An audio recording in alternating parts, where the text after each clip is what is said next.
Alors, vous avez réfléchi? C'est le moment, c'est l'instant. Rien d'autre à faire pour le moment. Putain, mais je suis en train de devenir complètement conne, là. C'est pas un scoop. Je suis choqué. Ça serait peut-être le moment d'avoir le sens des priorités. Il paraît que t'as des propos intolérables, où il n'y a pas de tolérance. Ça n'est pas le bon moment, je le redis. Si l'un de vous veut arrêter, c'est maintenant ou jamais. Ensuite, il sera trop tard. Bonsoir, vous écoutez C'est le moment, l'émission propulsée par le média coopératif et citoyen Le Moment, installé dans le tiers-lieu Césure, au plein cœur du 5e arrondissement de Paris. On est en direct sur Aligre FM et Radio Campus Paris. Je suis Pauline Charmeux, étudiante à l'ESJ Paris. Avec mes camarades et futurs journalistes, C'est le moment nous laisse les commandes de l'émission. Il est 18h, au programme ce soir, dans l'actualité internationale, on plonge en Roumanie avec Yasmine et Mathilde qui analysent l'essor de l'extrême droite dans un long format. Nous enchaînerons avec Aurélien qui nous proposera une pastille insolite sur l'histoire royale de la Roumanie. Retour en France avec le Festival de Cannes avec Clémence et Inès. Côté société, Owen s'intéresse à un sujet encore trop tabou, la place des personnes LGBT dans le monde du football. Culture, on vous tease déjà l'émission spéciale de ce samedi avec Owen qui décortiquera le backlash à Hollywood. Théo et Antonin nous plongent dans l'univers des universitaires américains et Inès et Clémence qui nous parlent encore du Festival de Cannes, chacun son angle. Cette semaine, nous recevons un invité très spécial, Thomas Landrin, biologiste et multi-entrepreneur. Et je terminerai par un édito de la rédaction.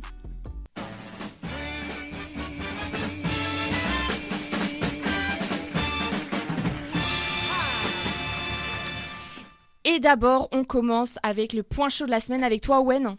Oui, à la une cette semaine, Israël continue ses bombardements dans la bande de Gaza. Face à l'échec des négociations avec le Hamas, Tsahal intensifie son offensive dans la zone depuis plusieurs jours. La défense civile palestinienne a fait état de 19 morts, dont des enfants, dans la nuit de mardi à mercredi.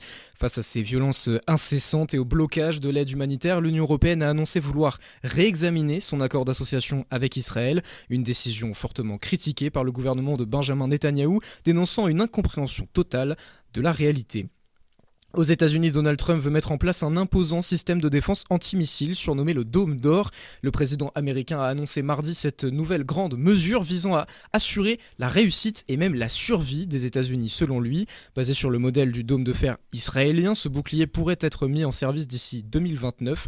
Une décision qui suscite déjà des réactions contrastées chez les adversaires de Trump, notamment la Russie et la Chine. Pékin s'est inquiété d'un projet qui portait atteinte à l'équilibre stratégique et à la stabilité mondiale. On revient en France où de violents orages dans le Var ont provoqué une brusque montée des eaux. 3 octogénaires ont perdu la vie dans les intempéries qui ont détruit de nombreuses infrastructures. Emmanuel Macron a adressé ses condoléances aux familles des victimes et assuré que l'État serait là pour reconstruire alors que ces épisodes orageux se multiplient en France sous les effets du dérèglement climatique. Enfin, cette semaine, c'est aussi la sortie au cinéma du tant attendu Mission Impossible The Final Reckoning. Présenté en grande pompe au Festival de Cannes la semaine dernière en présence de sa star Tom Cruise, le film est annoncé comme le dernier de la célèbre saga d'action. Comme à son habitude, l'acteur promet dans ce nouvel opus des cascades toujours plus spectaculaires et des rebondissements explosifs dans ce qui devrait être son barreau d'honneur dans la peau d'Ethan Hunt, de quoi certainement combler les nombreux aficionados de la franchise qui entend écraser le box-office dans les prochaines semaines.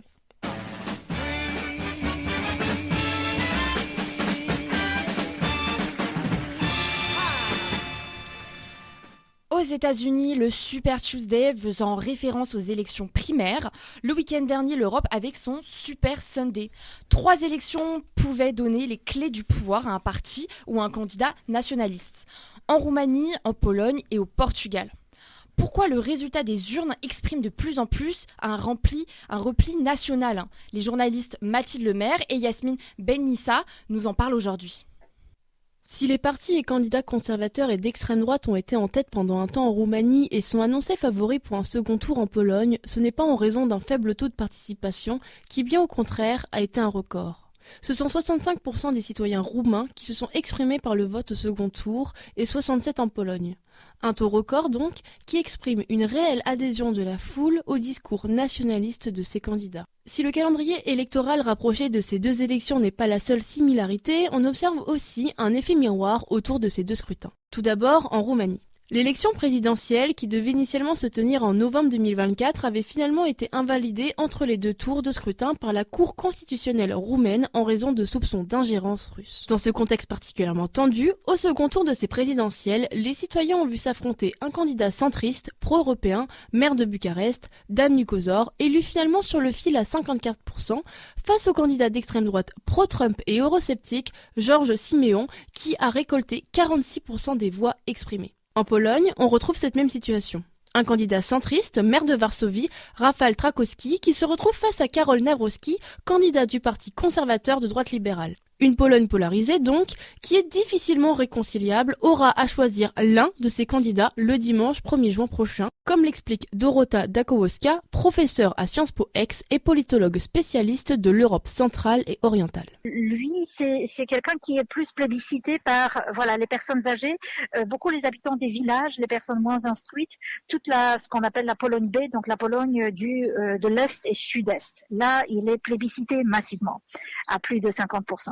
Sans compter que même si le candidat conservateur n'est pas arrivé en tête au premier tour, il devra avoir la faveur des électeurs ayant choisi Sławomir Mencen, candidat du parti d'extrême droite qui est arrivé troisième avec 15,4% des voix. Alors que le troisième candidat, Mencen, qui représente justement un parti d'extrême droite, Konfederacja, il a un discours qui mélange en fait des éléments libertariens sur le plan économique, donc baisse des impôts, privatisation des services de santé ou de l'éducation, ce qui peut être un peu paradoxal aussi. Il propose par exemple d'introduire des frais d'inscription élevés à l'université. On se demande pourquoi les jeunes votent pour des frais d'inscription. Vous voyez, c'est un peu paradoxal, mais c'est quelqu'un qui est extrêmement présent sur les réseaux sociaux, notamment TikTok. Pour ces deux États, l'élection du président engendre la mise en œuvre d'une politique extérieure diamétralement opposée. Car en effet, les présidents polonais et roumains disposent notamment d'un large pouvoir en matière de défense nationale. Ils peuvent faire jouer leur droit de veto en matière de défense et dirigent les intérêts nationaux portant sur la politique extérieure et la défense de leur pays. Un pouvoir donc d'une force majeure dans le contexte actuel du soutien diplomatique et militaire européen à l'Ukraine. L'avenir européen de la Roumanie était donc l'un des enjeux de ce scrutin. Si George Simeon l'emportait, le pays aurait donc pu s'engager dans une trajectoire bien plus conflictuelle avec Bruxelles. Le candidat populiste au style trumpiste a bâti sa popularité sur un discours à la fois souverainiste, anti-immigration et donc farouchement critique envers l'Union. C'est donc maintenant au tour de la Pologne de décider de son avenir européen. Actuellement, le pays joue un rôle majeur dans l'alliance militaire européenne qui soutient l'Ukraine. Ce positionnement pourrait être remis en question par la victoire du parti conservateur. C'est donc aussi l'avenir de l'Union européenne et les coalitions qui sont remises en jeu par ces élections, comme l'explique Dorota Dakowska. Mais pour revenir à l'Union européenne, évidemment, on regarde beaucoup les résultats en Pologne, comme en Roumanie, parce que c'est un pays qui a une importance en termes démographique, 36 millions d'habitants, c'est comparable à l'Espagne. C'est un pays qui a une importance géopolitique, on peut dire, en raison de la situation entre l'Est des dictatures comme le Bélarus et un bout de l'Ukraine, des démocraties, les États baltes qui appartiennent à l'Union européenne et l'Ukraine envahie par Poutine. C'est un pays en fait qui a beaucoup soutenu l'Ukraine. Si les électeurs polonais ne tournent pas le dos au vieux continent, ils sont en effet plus de 80% à estimer bénéfique leur adhésion à l'Union. D'après le dernier baromètre européen qui est sorti, ils prônent plutôt une Europe souverainiste rassemblant plusieurs États-nations. C'est pourquoi on constate un rapport entretenu avec les États-Unis.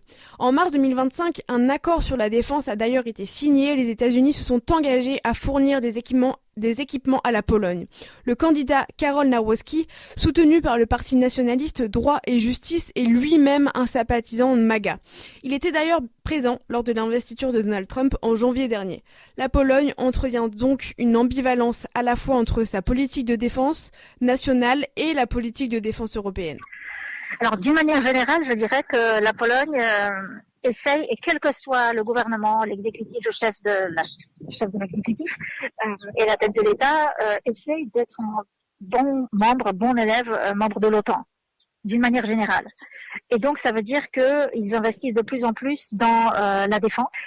Là-dessus, on peut ajouter effectivement cette dimension transatlantique qui est importante pour les Polonais, parce que longtemps, pendant la période du communisme, ils comptaient quand même sur les États-Unis comme le principal rempart, garant de sécurité. Et aujourd'hui encore, on voit que les Européens ont du mal quand même à garantir la sécurité, que ce soit des membres de l'OTAN européens ou de l'Ukraine. La défense européenne est donc un facteur clé dans ces élections. Si la Roumanie a fait le choix de l'Europe, le second tour en Pologne sera, lui, l'occasion de trancher entre deux visions qui semblent aujourd'hui irréconciliables. D'un côté, une Pologne ouverte et pro-européenne, et de l'autre, une Pologne faisant la part belle à l'extrême droite.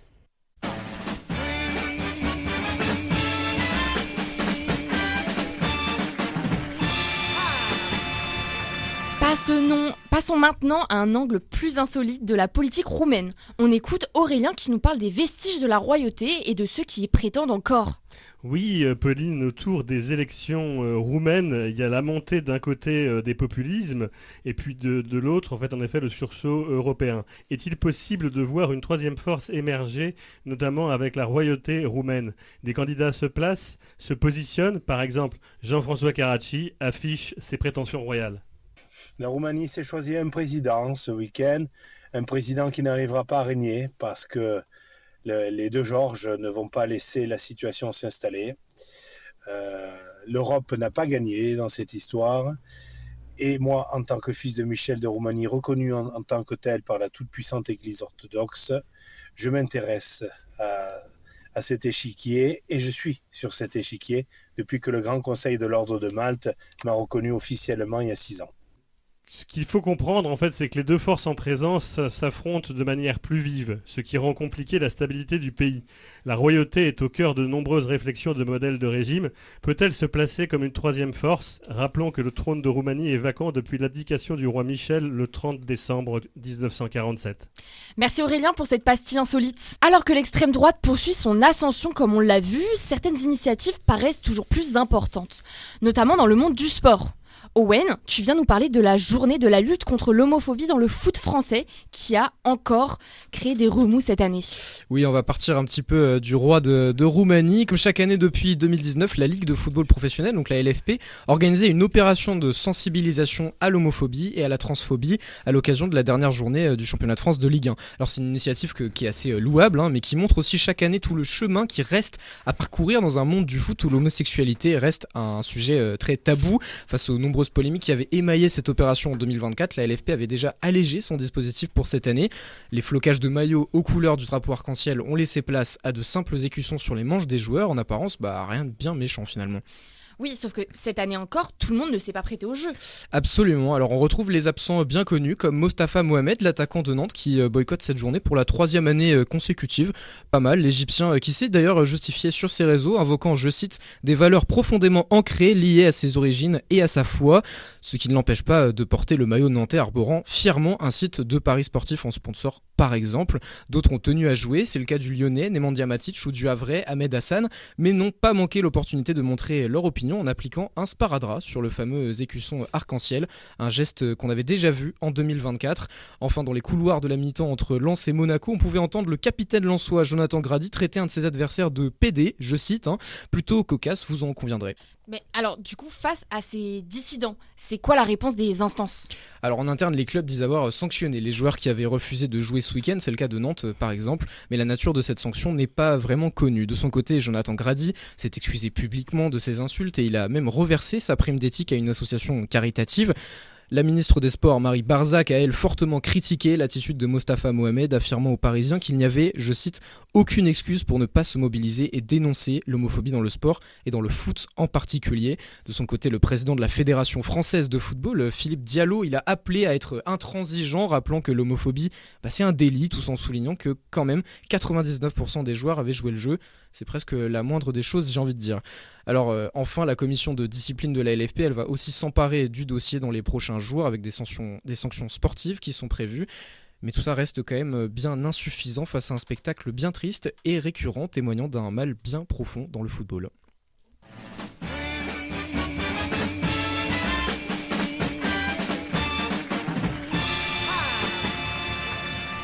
Et oui, c'est l'événement que les cinéphiles du monde entier attendent le plus chaque année. Le Festival de Cannes touche presque à sa fin et il est l'heure de dresser un bilan de cette quinzaine, riche en cinéma comme en activisme. Clémence et Inès nous parlent de ces deux facettes du festival. Depuis le 13 mai dernier, la Croisette est en effervescence pour accueillir l'un des événements les plus attendus du monde du cinéma. Il ne reste plus que quelques jours avant la cérémonie de clôture du Festival de Cannes prévue pour samedi prochain. Et pourtant, certains des films les plus anticipés de l'événement font déjà parler d'eux et pas toujours positivement. Alors qui sont les favoris pour la Palme d'Or ? La semaine dernière, 5 longs métrages se sont démarqués. Partir un jour, la comédie romantique présentée en ouverture. Autre production française, La Petite Dernière d'Asia Herzi, L'Agent Secret, drame historique brésilien, Renoir, révélant la jeune Yui Suzuki en protagoniste, et l'un des favoris de la presse et des cinéphiles, Syrah d'Olivier Lax. Côté déception, certaines surprises sont apparues. Tout d'abord Eddington d'Ari Aster, avec pourtant une lourde affiche portée par Emma Stone, Pedro Pascal et Joaquin Phoenix. Connu pour diviser les opinions et laisser son spectateur perplexe, le réalisateur a réussi son coup à nouveau. Résultat, en sortie de salle, certains ne savent pas trop quoi dire, d'autres affirment avoir perdu leur temps. Bref, du Ari Aster tout craché. En revanche, autre déception chez les longs métrages les plus anticipés, The Phoenician Scheme de Wes Anderson n'a pas fait l'unanimité. Le réalisateur américain était pourtant l'un des plus attendus sur les marches cette année, 2 ans après son dernier film. Bilan, certains trouvent que l'esthétique andersonienne est trop poussée dans une production vraiment vague. Heureusement pour les Cannois exigeants, depuis le début de la semaine, de nombreux films restants en compétition font l'unanimité. Raz-de-marée par exemple pour Résurrection de Bigan, The Mastermind de Kelly Reichardt, mais aussi Die My Love de Lynn Ramsey porté par Jennifer Lawrence, et Robert Pattinson. Le grand vainqueur de la Palme d'Or se cache peut-être parmi eux. Il reste encore quelques jours pour découvrir la fin de la sélection avant la cérémonie de clôture, ainsi que la remise de la Palme d'Or. Rendez-vous samedi prochain pour le découvrir.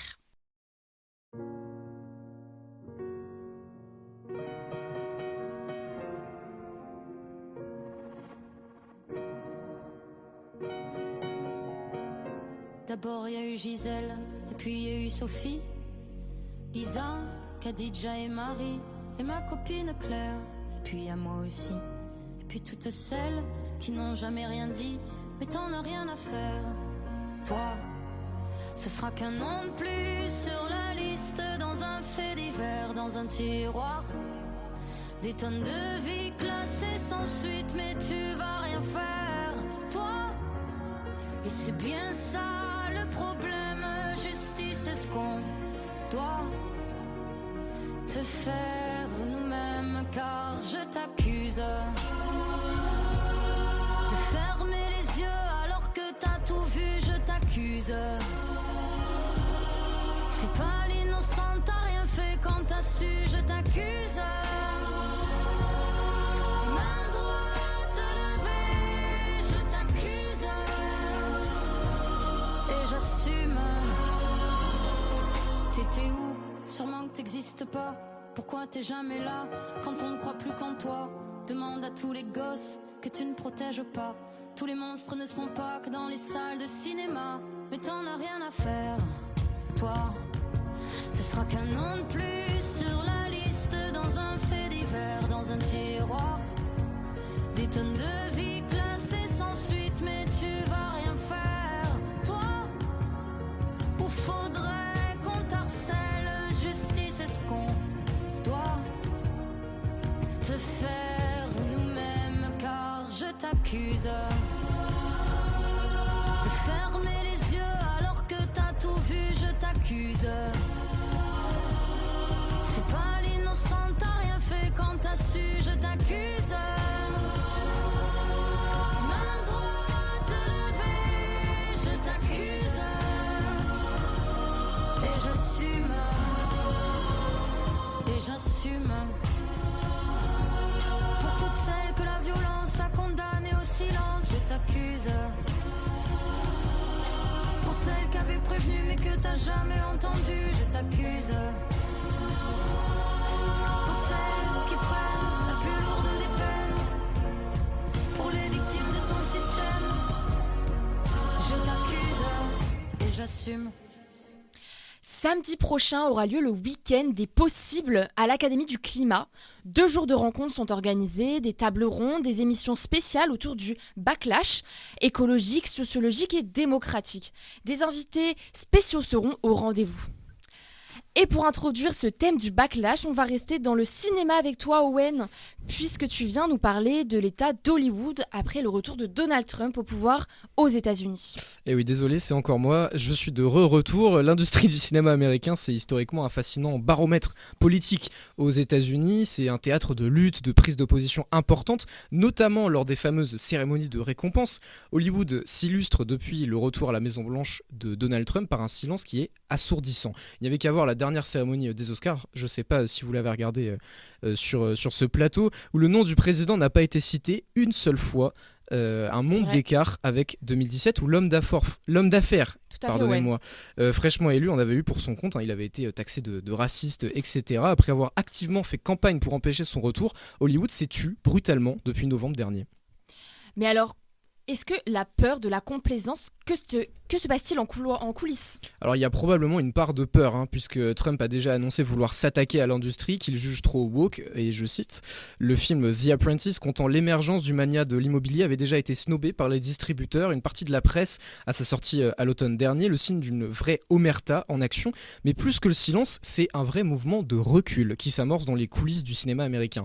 Un backlash, vous l'aurez compris, un retour de bâton après plusieurs années marquées par une révolution progressiste entre gros guillemets, non que celle-ci ait eu beaucoup d'effets ou n'ait pas été motivée par le cynisme caractéristique de ces grosses maisons hollywoodiennes, mais les studios sont revenus en arrière aussi vite qu'ils avaient semblé avancer. Alors qu'il s'était opposé à une loi homophobe en Floride en 2022, le PDG de Disney, Bob Iger, a décidé en février dernier de réduire ses programmes de diversité, d'équité et d'inclusion pour se concentrer davantage sur les résultats commerciaux. Ça donne le ton, même son de cloche du côté de la Paramount, un autre studio historique américain. Alors finalement, est-ce qu'on se dirige vers un Hollywood à la botte du trumpisme ? C'est encore un peu tôt pour le dire, Trump n'est pas là depuis beaucoup de temps, mais le revirement des studios américains, il est assez spectaculaire, ça c'est sûr, et il témoigne d'une volonté farouche de se plier aux politiques du nouveau président. Un changement de cap qui devrait drastiquement modifier la manière de produire des films, notamment des blockbusters, les films au plus gros budget dans les années à venir.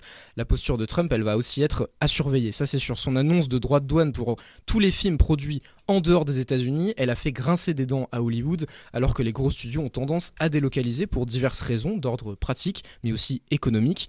Ce que tout ça nous montre, c'est le cynisme global qui se cache derrière nos blockbusters préférés.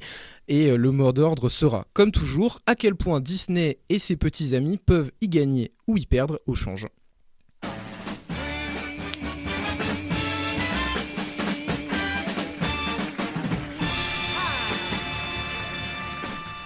Reste aux États-Unis depuis le retour au pouvoir de Donald Trump en janvier dernier, une vague de scientifiques et universitaires américains affichent leur intention de quitter les États-Unis. Théo et Antonin, vous aviez étudié le sujet. Où est cette fuite des cerveaux ? Nous sommes en mars 2025. 3 professeurs de la prestigieuse université Yale annoncent qu'ils quitteront prochainement les États-Unis pour enseigner au Canada. Parmi eux, le couple d'historiens Timothy Snyder et Marcy Shore et le professeur de philosophie Jason Stanley.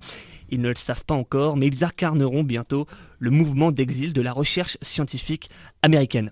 Fin mars 2025, un sondage publié par la revue scientifique Nature révèle que sur la base de 1650 scientifiques interrogés, 3 sur 4 envisagent de quitter les États-Unis. Ce sondage dessine alors les profils de ceux qui souhaitent prendre la tangente, des chercheurs et enseignants-chercheurs, des doctorants et post-doctorants, dont 80% se disent prêts à partir, ou des chercheurs étrangers. Une analyse du journal Le Monde nuance tout de même cette situation. Il est vain, on cite, d'imaginer une vague significative de départ d'universités américaines. La science américaine reste tout de même dynamique et les dépenses fédérales en recherche relativement élevées. Mais alors pourquoi autant de chercheurs souhaitent-ils quitter les États-Unis ?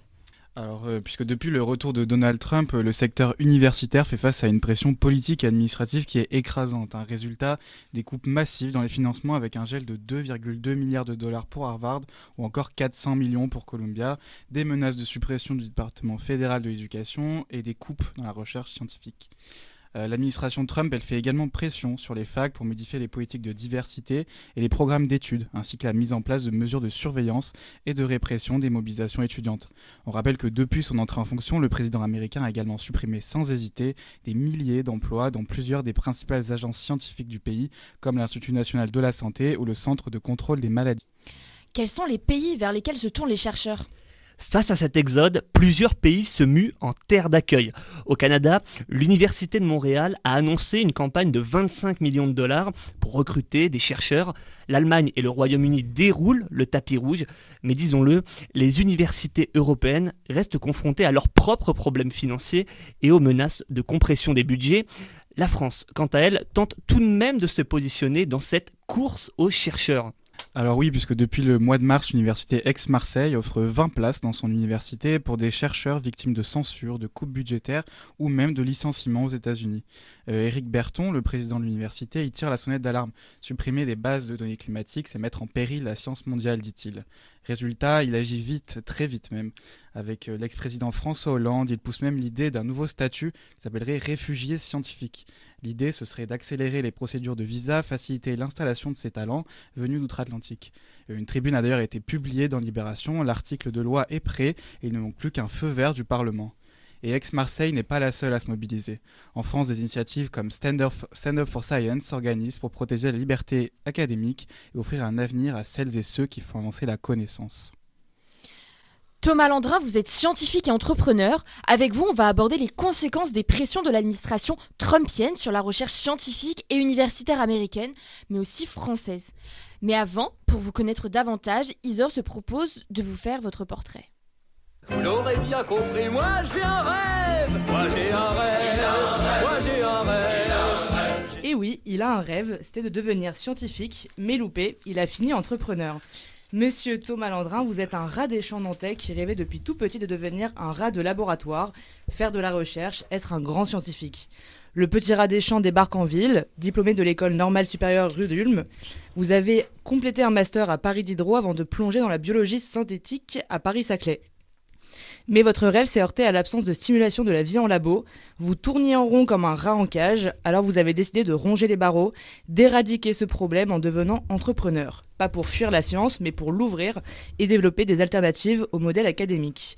En 2009, pour être comme un rat dans la paille, vous créez la Paillasse, le tout premier bio-hackerspace français qui casse les murs du labo pour en faire un lieu de bidouille scientifique pour tous. En 2015, vous cofondez Pili, une start-up qui fabrique des encres écolo à partir de micro-organismes, parce que même les stylos ont droit à leur transition verte. Et enfin, en 2017, Just One Giant Lab, une plateforme qui se veut le Wikipédia de la science, un laboratoire mondial, sans mur, sans badge, sans hiérarchie, un peu comme une colloque d'intello biogeek à l'échelle planétaire. Et quand la pandémie de Covid est arrivée, Joggle n'a pas dormi. Avec Open Covid-19, vous mobilisez 2000 volontaires pour développer un test de diagnostic open source.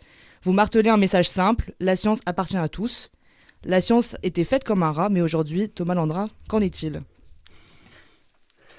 Bon, Thomas, vous avez vu l'accueil, c'est sympa ici. C'est très sympa. Merci d'être avec nous ce soir. Bravo pour le résumé. Oui, c'était percutant, hein. C'est bien concis. Alors, vous l'avez entendu, notre compte-rendu il pointe un certain nombre de défis qui attendent le secteur de la recherche et même de manière générale les scientifiques, on va dire, en France comme ailleurs d'ailleurs. Mais d'abord, peut-être on va revenir avec vous, qu'est-ce que cette affluence de chercheurs américains peut apporter à la France selon vous ? Alors, ce qu'il faut voir, c'est que aujourd'hui, les États-Unis sont le leader mondial en termes d'impact scientifique. C'est-à-dire que quand on regarde le nombre de publications majeures dans le monde, clairement, la plupart viennent des États-Unis par rapport au nombre d'habitants.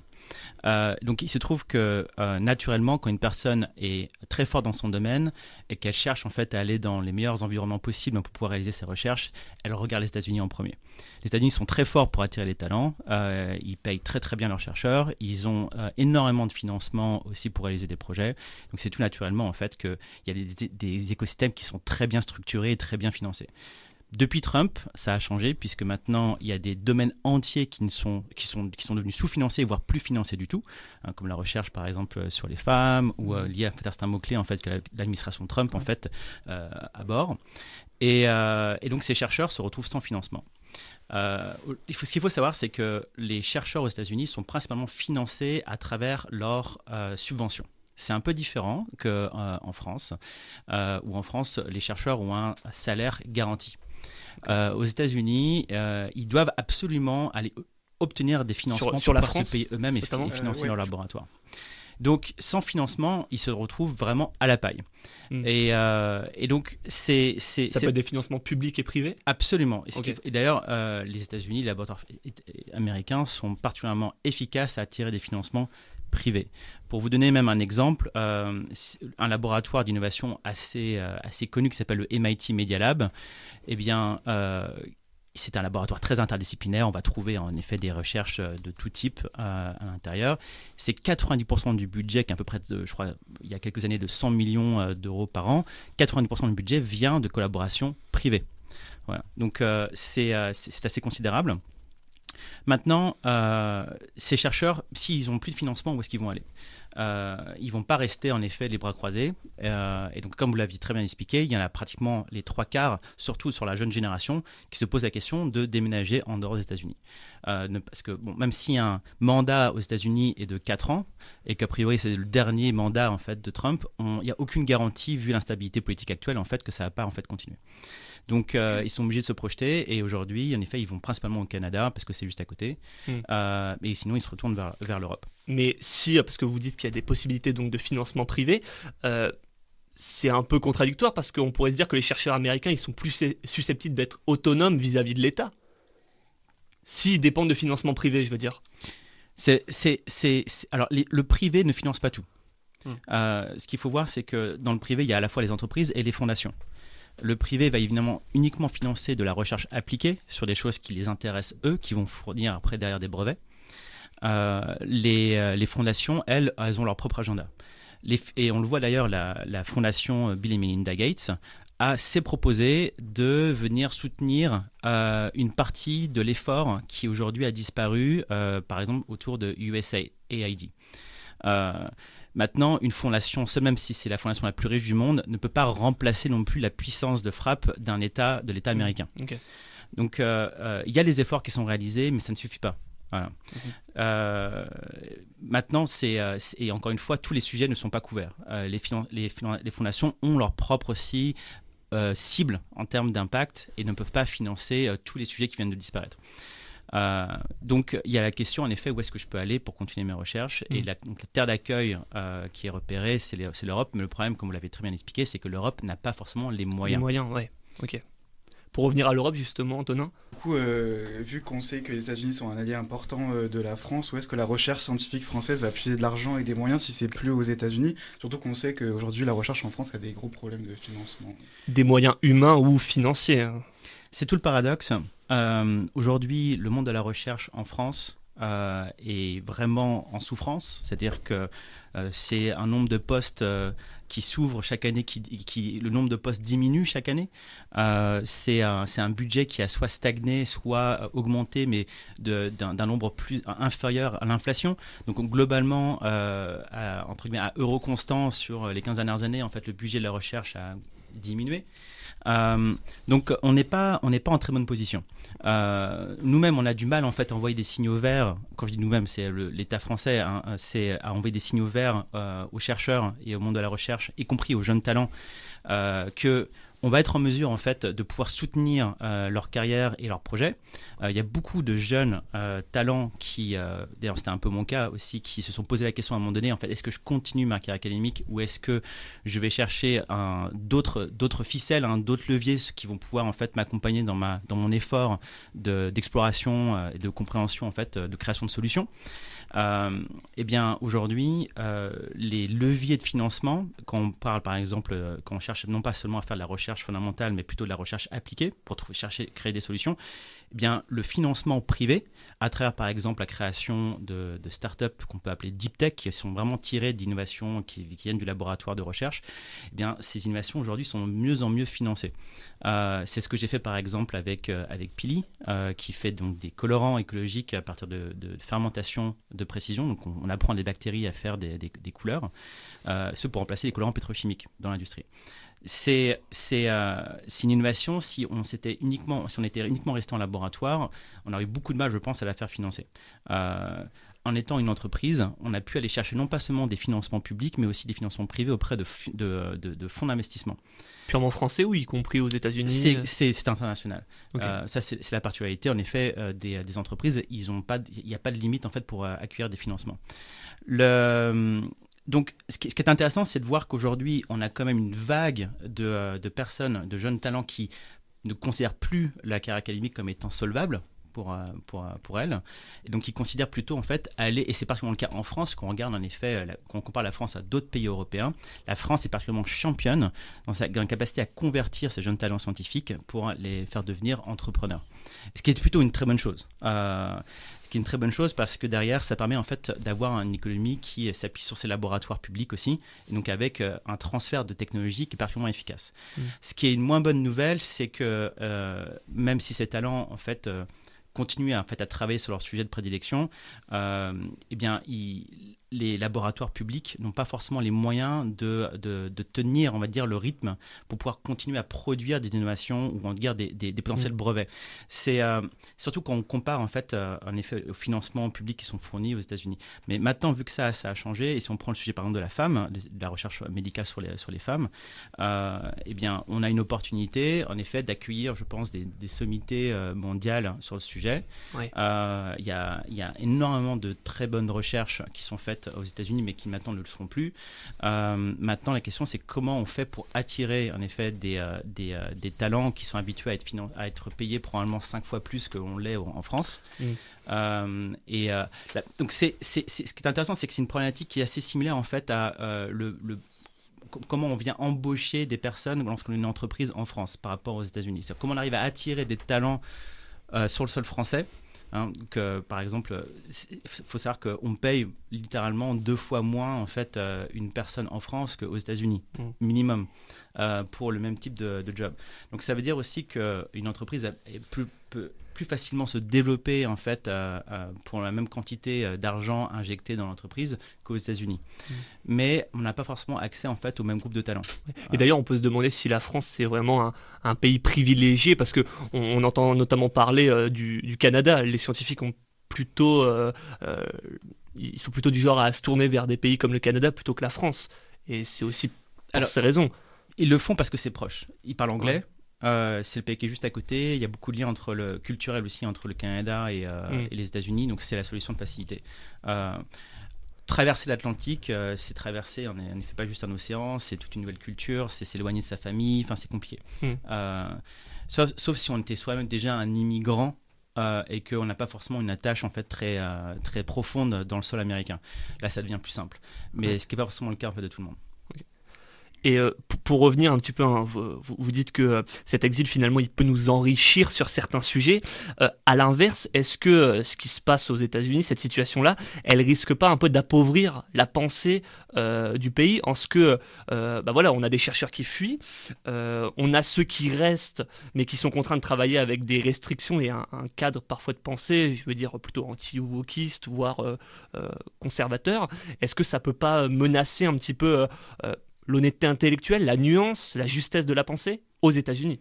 Vous l'avez très bien résumé, c'est tout à fait dramatique ce qui se passe. Il est impossible de prédire ce qui va se produire d'ici quelques années. On ne le voit pas seulement à l'échelle de la recherche, mais aussi de l'éducation. Ces restrictions, donc c'est le contrôle de la pensée et ce qui est enseigné, le contrôle de l'information, entre guillemets de la vérité. Et donc, comment on va évoluer, on va dire, pas seulement l'économie américaine, mais on va dire la population américaine et sa manière en fait d'être, sa culture. Je pense que c'est très dur en fait de le prédire. On ne sait pas si à un moment donné en fait va y avoir on va dire une correction qui va arriver, qui va permettre en fait au pays de se réouvrir ou pas. C'est impossible de prédire ce qui va se produire. Le monde est trop instable, on va dire en ce moment. Cependant, on revient sur le sujet de la discussion. Ceux qui ne se retrouvent plus dans le pays américain et qui veulent s'exiler, je pense qu'aujourd'hui, ils feront des sacrifices. C'est-à-dire que s'ils considèrent que leur niveau de salaire est moins important que leur liberté d'expression, je pense qu'ils accepteront de pouvoir venir dans des pays européens. Maintenant, je sais que, vous l'avez dit aussi au début de l'émission, qu'il y a des mesures qui sont mises en place pour pouvoir soutenir financièrement les transfuges, avec un financement complémentaire de la part de l'État français, par exemple, pour des projets qui seraient portés par des scientifiques américains qui viendraient rejoindre des laboratoires français, à hauteur de 50% par exemple. Donc c'est une bonne nouvelle, en effet. Et donc on va voir ce qui va se passer. C'est très dur de savoir quel va être véritablement le nombre de personnes qui vont faire le transfert. Oui, on est encore au début. Est-ce que les greffes vont prendre? Est-ce qu'en effet, ces chercheurs vont rester après dans ces laboratoires-là? Quel statut on va leur donner?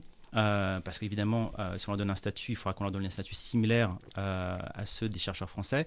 Et là, ça pose un autre problème, c'est on a déjà du mal en fait à ouvrir des postes. Est-ce qu'on ouvrirait des postes supplémentaires spécialement pour des chercheurs en fait transfuges et à quelles conditions? Donc, comme vous pouvez voir, il y a beaucoup de paradoxes. Je pense que ça va créer, je pense, un débat qui va être sain aussi pour l'avenir de la recherche française et la recherche européenne. Et qui sont aujourd'hui en fait dans un moment en fait aussi de trouble. Et je pense qu'il va falloir qu'on se saisisse justement de ce moment-là, comme vous l'avez fait aujourd'hui avec cette émission, pour pouvoir pointer du doigt à nouveau quelles sont aujourd'hui les manières de soutenir les efforts de recherche et les chercheurs et tous ceux qui contribuent à la création de connaissances de manière générale. Et donc ça veut dire pas seulement les chercheurs ou les laboratoires eux-mêmes, mais aussi toutes les organisations à but non lucratif ou lucratif qui contribuent à la création de communs scientifiques. Et ça, c'est très important. J'avais une dernière petite question du coup.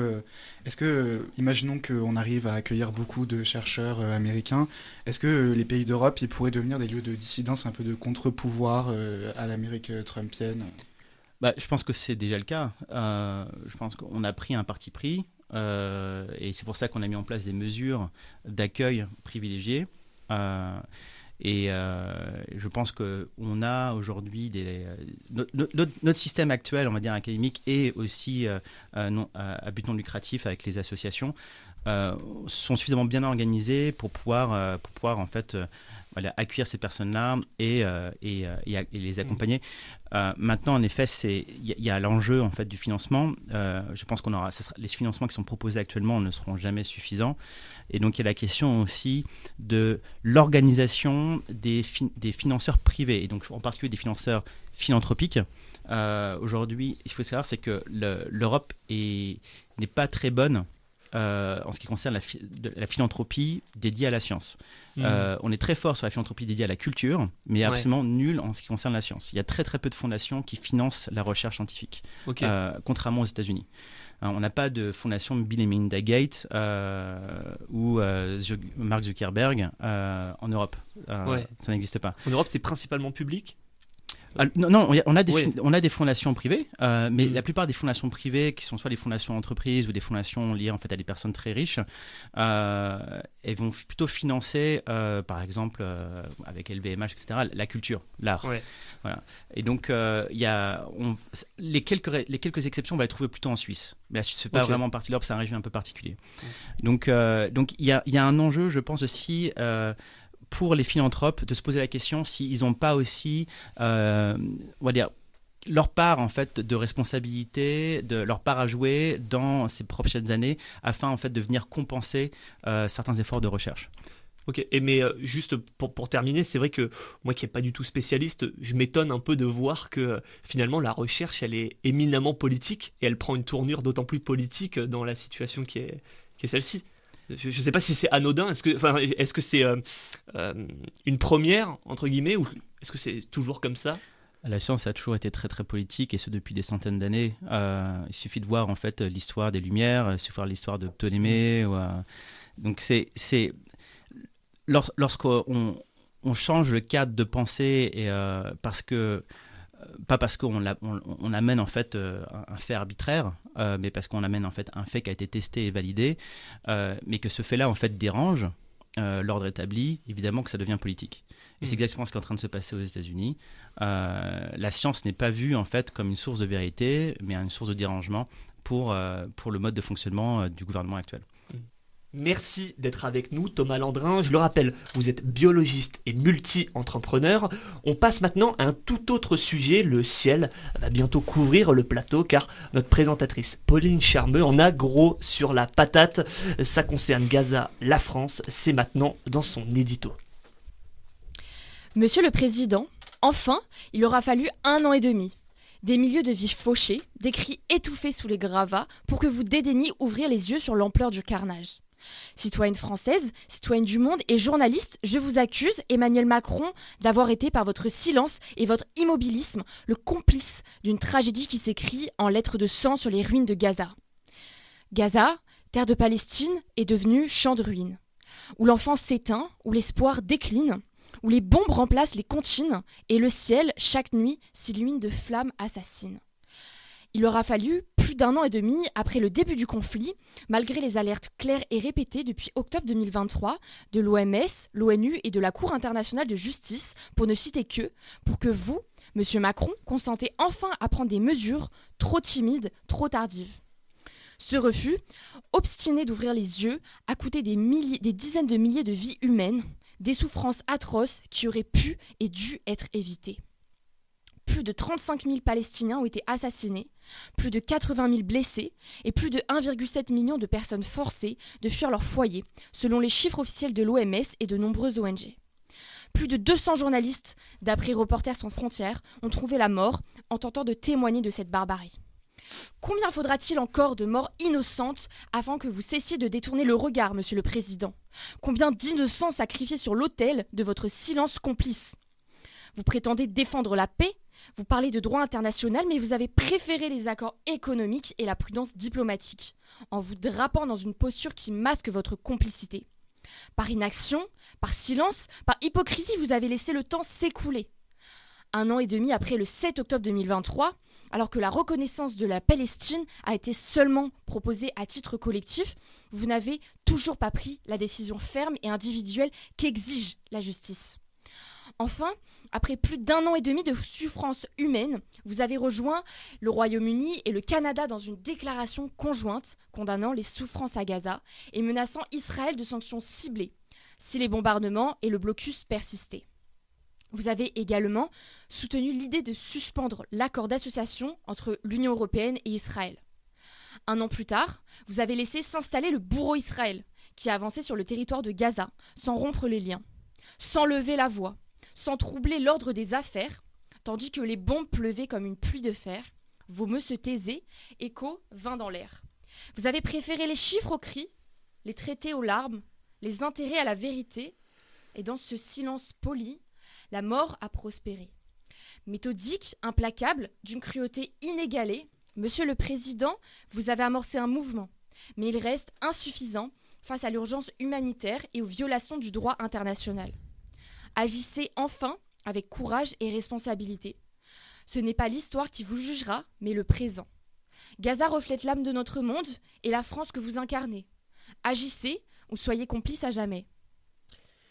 Eh bien merci Pauline pour cet édito ma foi chargé. Voilà qui conclut cette édition de C'est le moment. Merci d'avoir été à l'écoute en direct sur Aligre FM et Radio Campus Paris, ainsi qu'en rediffusion sur Vivre FM ce week-end. Un grand merci à Pauline d'avoir présenté à mes côtés, et bien sûr nos journalistes, Yasmine, Mathilde, Aurélien, Inès, Clémence, Théo, Antonin et bien sûr notre invité Thomas Landrin qui nous a partagé ses éclairages avec beaucoup de passion. Rendez-vous mercredi prochain, même heure, même fréquence pour une nouvelle émission qui sera riche en débat et en découverte. On vous souhaite une excellente soirée, prenez soin de vous et à très vite sur C'est le moment. Alors, vous avez réfléchi? C'est le moment, c'est l'instant. Rien d'autre à faire pour le moment? Putain, mais je suis en train de devenir complètement conne là. C'est pas un scoop? Je suis choqué. Ce serait peut-être le moment d'avoir le sens des priorités. Il paraît que t'as des propos intolérables, où il n'y a pas de tolérance. Ça n'est pas le bon moment, je le redis. Si l'un de vous veut arrêter, c'est maintenant ou jamais. Ensuite, il sera trop tard. Le moment, média coopératif et citoyen. C'est le moment de se rencontrer, le moment de délibérer, le moment de rêver, de lire, de voyager. C'est toujours et encore le moment.